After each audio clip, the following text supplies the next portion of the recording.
ndar kadre la rakura kaproi par rendre le zoro kopria par kodri la kandur que ta katura balara kutari.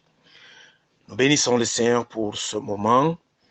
Je pense que des choses qui ont été dites ce jour-là étaient formidables. Voici donc le 3e jour du séminaire, ce qui avait été dit, parce qu'aujourd'hui, tout à l'heure là, nous allons nous engager, et bien évidemment, au 3e jour des choses qui ont été dites. Voici le 3e jour des choses qui ont été dites. Nous avions parlé d'intercéder. Intercéder, c'est une forme de prière. Et je pense que c'est en concordance avec l'intercession. À la seule différence qu'ici, c'est le verbe. Et de l'autre côté, je pense que c'est un nom féminin quand on dit intercession.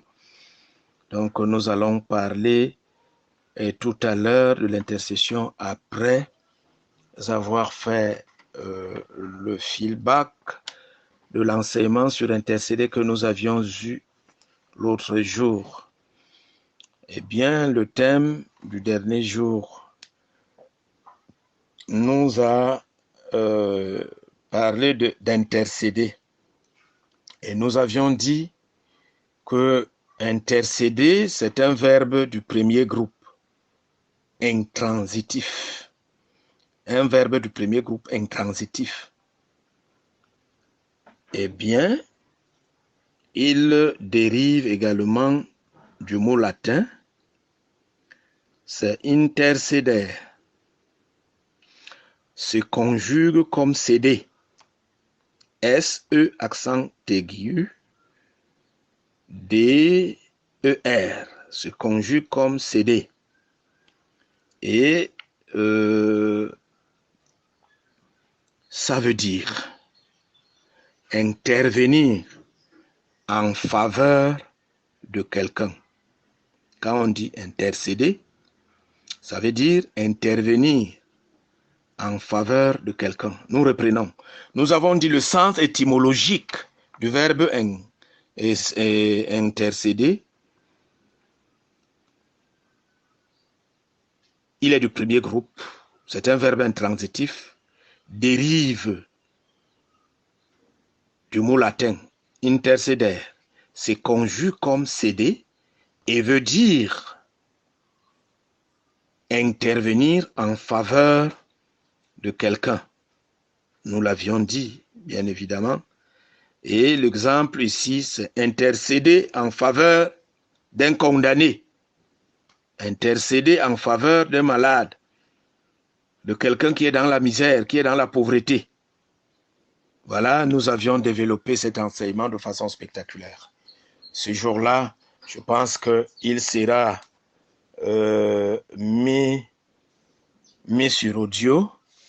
Et je pense que le Seigneur nous fera du bien pour que le monde entier puisse écouter et comprendre. Nous allons directement cheminer avec la 4e forme de la prière, qui est l'intercession. Quand on dit l'intercession, intercession, c'est un mot féminin, dérive du mot latin intercession. Intercession. Intercession. Donc, intercession, je veux dire, le sens étymologique du mot intercession, c'est un nom féminin, dérive du mot latin. C'est intercession. Intercession. Intercession.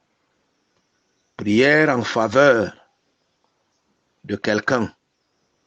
Action d'intercéder. Action de s'engager à garantir le paiement de la dette d'une autre personne. Voyez-vous, très important. Je voudrais nous dire que, je l'ai dit, je pense, la dernière fois, et je réitère mes mots en disant que vous ne pouvez pas prétendre être un serviteur de Dieu, un oint de Dieu, un ministre du culte ou encore un enfant de Dieu sans que tu ne fasses partie de ce département. Au fait, pourquoi? Parce que Dieu interpelle toutes nos consciences par rapport au fait qu'il faut que chaque serviteur de Dieu, chaque membre de l'Église, chaque chrétien ait l'amour dans son cœur, soit humble et soit également prompt à rendre service aux autres. Donc dans cet élan, nous voyons que en tant que ministre de Dieu, leader, enfant de Dieu, nous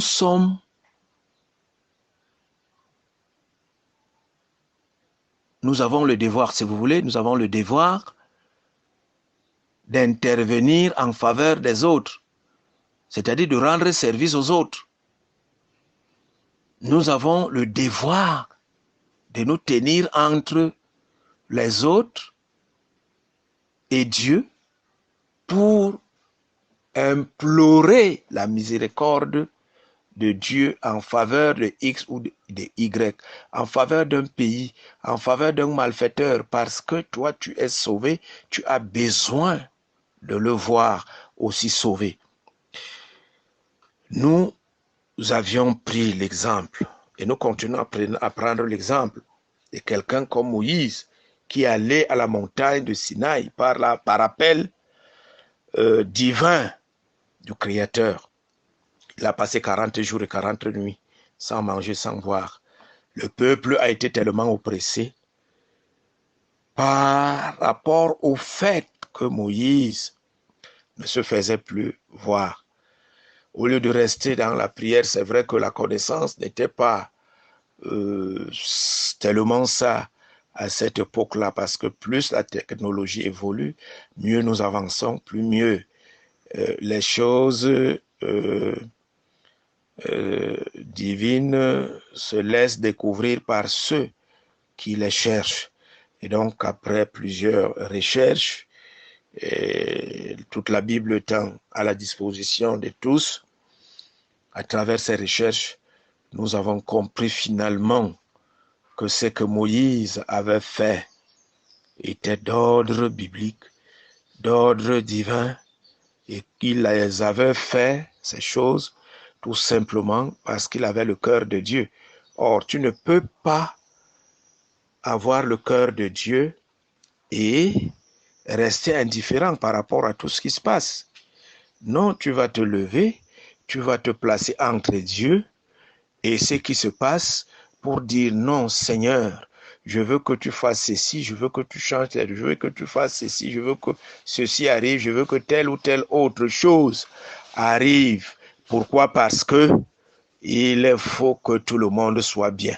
Vous n'allez pas conjuguer les efforts pour que ce que vous faites dans votre dénomination, pour que ce que vous faites dans votre famille soit tout simplement le bien pour votre famille, pour quelques membres que vous avez dans votre chapelle ou pour quelques personnes que vous avez autour de vous. Non, vous devez aimer tout le monde, vous devez intervenir en faveur de tout le monde, vous devez partager avec tout le monde, sans exception. Et je vais même vous dire, je vais nous dire qu'il est important que nous fassions des choses, que nous donnions, que nous assistions les gens que nous ne connaissons pas. Parce que quelque part dans la Bible, il est écrit, si nous savons saluer donc ceux qui nous saluent, sommes-nous différents des païens qui ne saluent que leurs amis? Ça veut dire que Dieu veut que nous allions plus haut, plus loin, en faisant du bien, en intercédant en faveur des gens dont nous ne connaissons pas, des gens dont nous n'avons pas d'affinité. très important. Et c'est par là que l'amour se fait voir, en donnant ce avec qui nous n'avons pas d'affinité. C'est par là que l'amour est visible. Ce n'est pas en conjuguant les efforts pour que ta femme et tes enfants soient bien, en amassant de l'argent, en détournant des deniers publics au niveau des endroits où des gens ont été établis, au lieu d'être au service du peuple, pour que tout le peuple soit bien. Ils volent de l'argent, ils emmagasinent pour eux, pour leur famille, et font des sous-sols avec des grands coffres forts où ils parquent des centaines de milliards, pendant que le peuple gémit, pendant que les autres sont en train de mourir. Moi, je pense que de telles personnes, lorsqu'on met main sur eux, pour moi, on devrait commencer à couper leurs oreilles, à couper les doigts, et pour qu'ils disent là où ils ont mis cet argent, on récupère cet argent et puis on le met à la disposition, n'est-ce pas, des populations camerounaises. Parce qu'une seule personne n'a pas droit d'emmagasiner pour lui, qui qu'il soit. D'abord, quand tu es leader, ça veut dire quand tu es la tête, tu dois œuvrer pour que toutes les populations qui t'ont choisi et t'ont établi pour régner sur eux soient bien. C'est pour ça que ces populations vous ont voté, vous ont choisi, pour que vous régniez sur eux et que vous travaillez, que vous fassiez bien pour qu'ils soient bien, pour qu'ils vivent. Alors lorsque vous parquez pour vous-même, vous avez fait du mal, qui que vous soyez le premier leader d'un pays, le premier leader d'un ministère, d'un premier ministère, ou encore d'un royaume. Vous aurez des comptes à rendre à Dieu, et ça seulement. Dieu peut vous rejeter. Dieu peut vous envoyer en enfer, où vous brûlerez dans les flammes de l'enfer, dans les flammes du feu, éternellement gémissant. Alors que même la mort nous surprend lorsque nous tout ce que nous avons, en fait, je veux le dire d'emblée, au moment où la mort arrive, elle nous dépossède de tout, elle nous surprend, c'est un sommeil spontané qui arrive sur nous et nous nous retrouvons de l'autre côté. Il faut rendre compte à Dieu par rapport à la position qu'il t'a donnée. Quand on dit pouvoir, le pouvoir, ce n'est pas pour se servir, ce n'est pas pour occuper une place stratégique, pour amadouer la population. En fait, ce n'est pas un moment propice pour X ou pour Y où il faut amasser des fortes sommes d'argent, piller le pays, piller tout ce qu'il faut, tout ce qu'il y a dans le pays pour se faire fortune, des belles poches pour toi, pour ta femme, pour tes enfants, pour ta millième génération, parce que toutes ces richesses, tout cet argent et tout ce que Dieu a disposé dans un pays, dans une contrée, c'est pour toutes les populations, chacun doit être bien. Et c'est pour ça que nous disons que, en réalité, Dieu n'est pas l'auteur de la manipulation des hommes. Il n'est pas l'auteur du fait que d'autres sont nantis, sont plus élevés, vivent bien et d'autres souffrent. C'est Satan et ses agents qui coopèrent avec lui, qui s'ouvrent à lui et acceptent que Satan les utilise à leur guise, qui sont auteurs de ça. Mais au commencement, quand Dieu crée le premier homme et la première femme, il les a établis dans le jardin avec but ultime, bien évidemment, de cultiver la terre, de manger tout ce qui était dans le jardin, d'utiliser l'argent. Tous les enfants qui devaient naître au travers de ce premier couple, et bien évidemment, devaient vivre dans l'atmosphère équilibrée, dans l'atmosphère d'équivalence. Et c'est pour ça que la Bible dit clairement que Dieu ne fait exception de personne.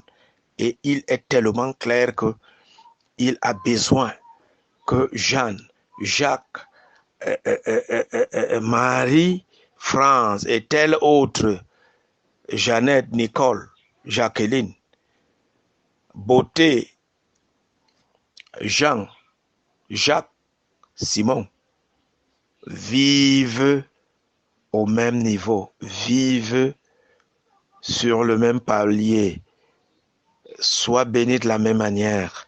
Ça, c'est la volonté parfaite de Dieu.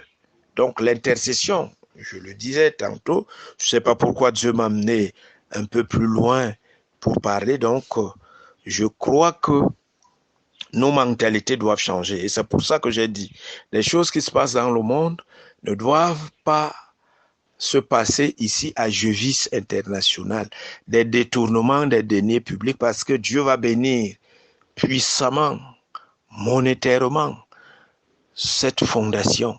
Que je sois vivant, des choses que je suis en train de dire aujourd'hui, c'est le testament que j'annonce au travers de mes enseignements. Toute personne qui osera de détourner l'argent au sein de cette fondation, qui qu'il soit, mourra subitement. Et si vous n'avez pas la grâce, même votre cadavre, on ne verra pas. Et avant que de subir le jugement de Dieu, qu'est-ce qui va se passer? C'est que vous allez aller en prison et vous ne sortirez pas de cette prison. Donc, nous sommes en train de préparer minutieusement le peuple d'Israël, le peuple de Dieu, pour les grandes proclamations du grand sabbat qui auront bientôt lieu. Nous sommes en train d'amener le peuple au ciel, le peuple de Dieu au ciel. C'est pour ça que ces enseignements canoniques sont donnés pour que chacun range son attitude, son comportement. Lorsqu'on vous donne une poste de responsabilité, vous travaillez comme sacrificateur, Dieu va voir vos efforts. Dès que le Seigneur bénit financièrement comme il entrevoit, il est en train de faire, bénit officiellement, je suis convaincu, et vous le verrez, Jevis International aura comme budget pour un départ en termes de millions, en termes de centaines de millions, en termes de milliards et de centaines de milliards, uniquement pour l'œuvre de Dieu.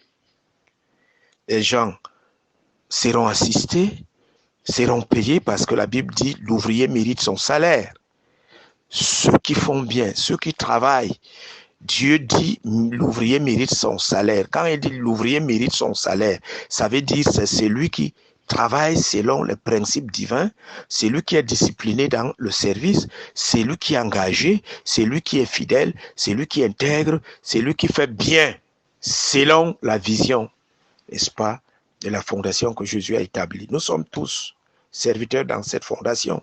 Eh bien, moi, si je me trouve fidèle, le Seigneur non seulement va me bénir, et va me payer parce qu'il n'est pas un voleur, et va m'assister, et le Seigneur prendra contrôle, et bien évidemment, de ma vie, de la vie de mes enfants, de toutes mes entreprises, et dans le siècle à venir, la vie éternelle. Voilà donc l'héritage pour tous ceux qui servent le Seigneur dans l'esprit d'intégrité, de justice, de fidélité et de droiture. Voilà l'héritage de ceux qui sont sérieux avec Dieu. C'est pour ça que là, nous disons que la fondation de Jevis doit régorger tous les dons absolus et de travailler d'une manière sincère tout en sachant, chacun doit savoir, pour tous ceux qui ont été élevés en dignité, occupant des postes de responsabilité, doivent savoir que maintenant, le Seigneur les veut dans son travail, veut qu'ils se réveillent, qu'ils se lèvent pour travailler comme des sacrificateurs, tout en sachant que c'est pour Dieu qu'on le fait, pas pour un homme. Et je suis désolé, si tu as développé des tendances, des idées telles que c'est l'affaire de l'apôtre Beauté Israël. Quand il sera béni, il va fuir avec l'argent. Et demande à Dieu de te dire, de te parler qui je suis. Le Seigneur t'en dira. Plus mieux, le Seigneur te révélera qui je suis. Et je suis là, tout simplement, en tant qu'un simple serviteur de Dieu, un humble serviteur, un esclave. Et je voudrais que nous nous armions de ces pensées humbles pour travailler et pour faire avancer l'œuvre de Dieu. Et je voudrais que toute la gloire revienne à Jésus-Christ, que personne ne me donne gloire. C'est Christ lui-même qui peut m'honorer, c'est Christ lui-même qui peut faire des choses importantes dans ma vie pour partager avec vous, avec les uns et les autres. Donnez gloire à Jésus-Christ.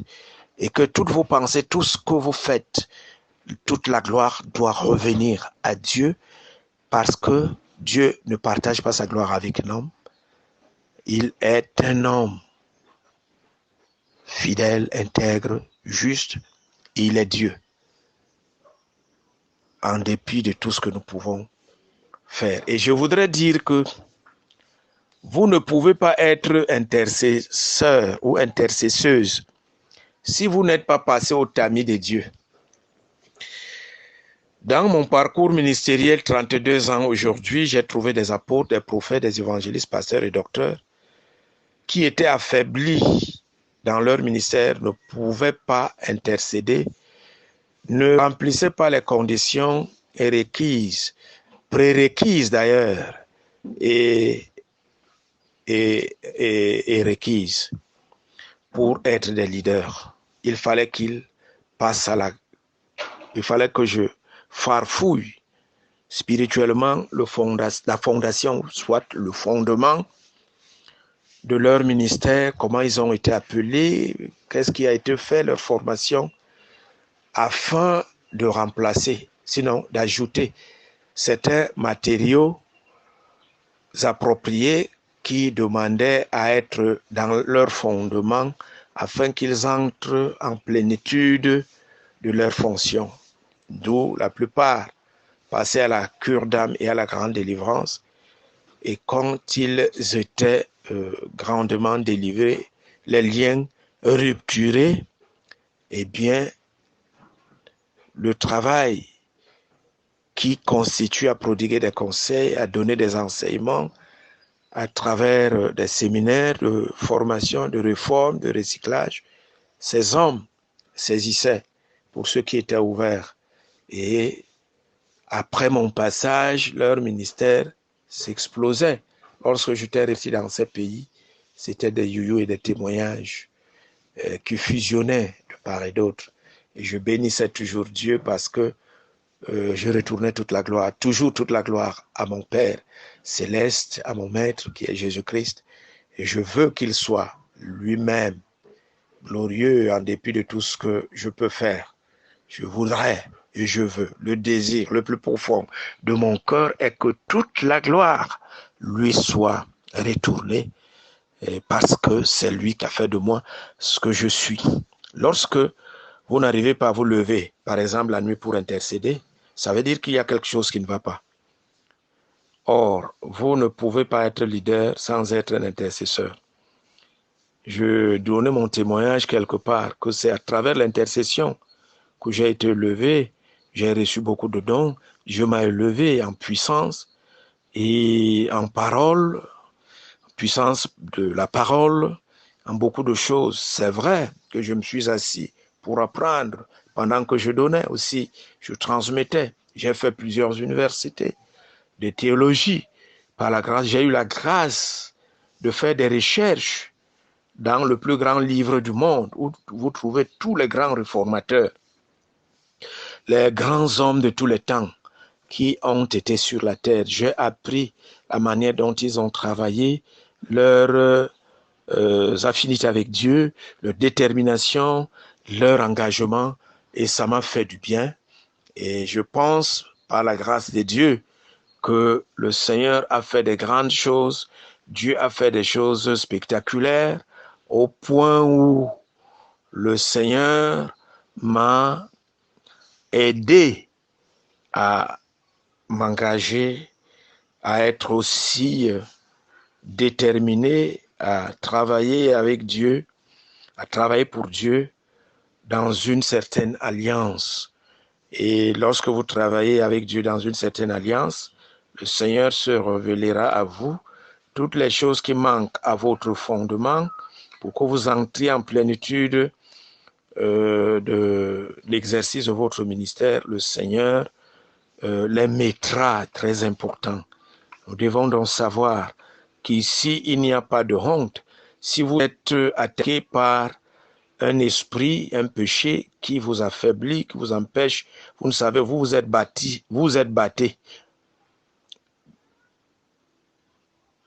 pour abandonner ce péché. Vous ne pouvez pas. Je pense qu'il est important pour toi, frère, homme de Dieu, de ne pas avoir honte, de m'approcher ou de m'appeler pour me le dire, pour que je t'aide. C'est pour ça que je suis là, en tant que père de la foi actuellement, parce que je fais partie de la 3e génération des ministres de l'Évangile au Cameroun avec 32 ans de ministère. Et je suis là, Dieu m'a dit, tu vas soutenir, tu vas élever, tu vas encourager les jeunes ministres du culte qui viennent. Je sais que le problème des jeunes ministres du culte, c'est souvent visible